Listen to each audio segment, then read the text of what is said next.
నమస్కారం ఏబిటెన్ news channel కి స్వాగతం.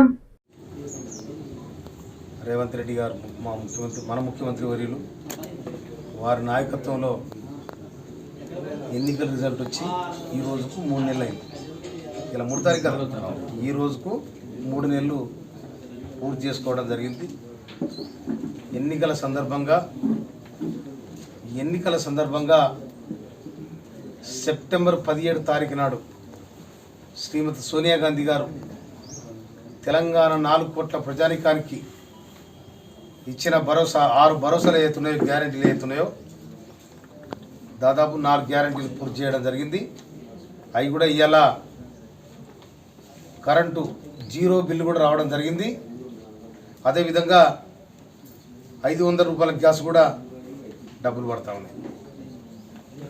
రేపు 11 తారీఖు నాడు గౌరవ ముఖ్యమంత్రి వర్యులు రేవంత్ రెడ్డి గారు ఇందిరమ్మ ఇల్లు లాంచ్ చేయబోతూ ఉన్నారు. ఒక్క ఇంటికి 5 లక్షల రూపాయల చొప్పున జాగా ఉన్న వాళ్ళకు మొదటి దఫలో ఇల్లు కట్టియాలని కూడా సంకల్పంతో కాంగ్రెస్ పార్టీ ఇచ్చిన మాట ప్రకారం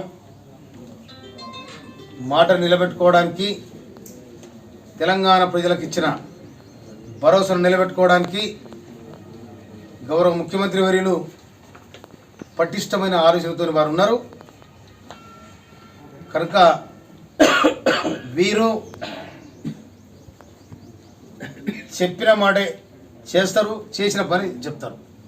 కాంగ్రెస్ పార్టీ నైజం అది. ఇంతకుముందు ఈ రాష్ట్రంలో ఉండబడిన ఏ ఊరు పోయినా, ఏ పల్లె పోయినా కూడా ఇప్పటికి మనకు అవపడేది ఏంటంటే ఇందిరమ్మ ఇల్లు అవపడతాయి తప్ప ఈ బొందగడ పార్టీ ఇల్లు అయితే ఎక్కడ అవపడాయి.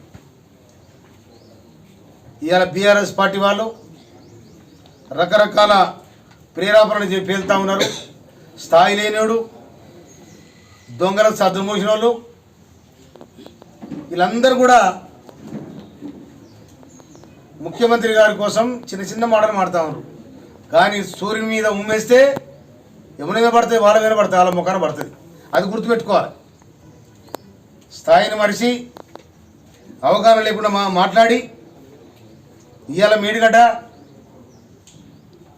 మేడిగడ్డ కుప్పకూలిపోయింది. అందుకోసమనే కాళేశ్వరం ప్రాజెక్టు ఏదైతే ఉందో అది మీ పని పట్టింది.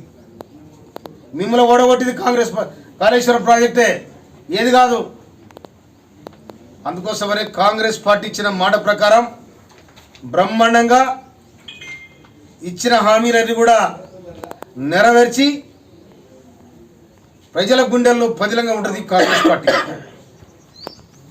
గౌరవ ముఖ్యమంత్రి రేవంత్ రెడ్డి గారి నాయకత్వంలో పటిష్టమైన మంత్రివర్గం, పటిష్టమైన సీనియర్ వ్యవస్థ, పటిష్టమైన బ్యూరోక్రసీ, ఐఏఎస్ కానీ, ఐపీఎస్లు కానీ, వివిధ ఆఫీసర్స్ కానీ వాళ్ళందరూ కూడా నీతి నిజాయితీతోని ఈ పరిపాలన సాగించాలని ముఖ్యమంత్రి గారికి సలహా ఇవ్వడం జరిగింది. ముఖ్యమంత్రి గారు కూడా అదే మార్గంలో వారి ప్రయాణం సాగిస్తూ ఉన్నారు. కనుక రేపు 11 తారీఖు నాడు లాంచ్ చేయబోయే నిజంగా మనకు ఒక్క నియోజకవర్గానికి 3,500 ఇల్లు ఇస్తానని కూడా ప్రకటించడం జరిగింది. ఈ నియోజకవర్గం చాలా పేద నియోజకవర్గం. ఈ నియోజకవర్గంలో కూడా ఇంకెక్కువ కావాలని కూడా మా పేద ప్రజలకు కావాలని అడుగుతాను నేను.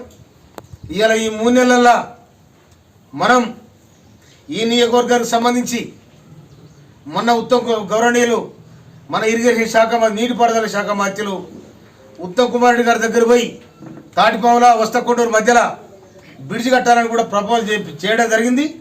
ఆ బ్రిడ్జి కూడా తొందరగా స్టార్ట్ అయితే కూడా మనం చేస్తున్నాను. నిన్ననే అధికారులు కూడా పోయి దాన్ని పరిశీలన చేసి రావడం జరిగింది. అదేవిధంగా రుద్రమ చెరువును రిజర్వాయర్ చేయాలని నేను అప్పీల్ చేయడం జరిగింది. వారు కూడా దాన్ని సానుకూలంగా స్పందించడం జరిగింది. అదేవిధంగా ఇవాళ తుంగతుర్తి నుండి మానపురం వరకు డబుల్ రోడ్ వేయడానికి 15 కోట్లు శాంక్షన్ చేయడం జరిగింది.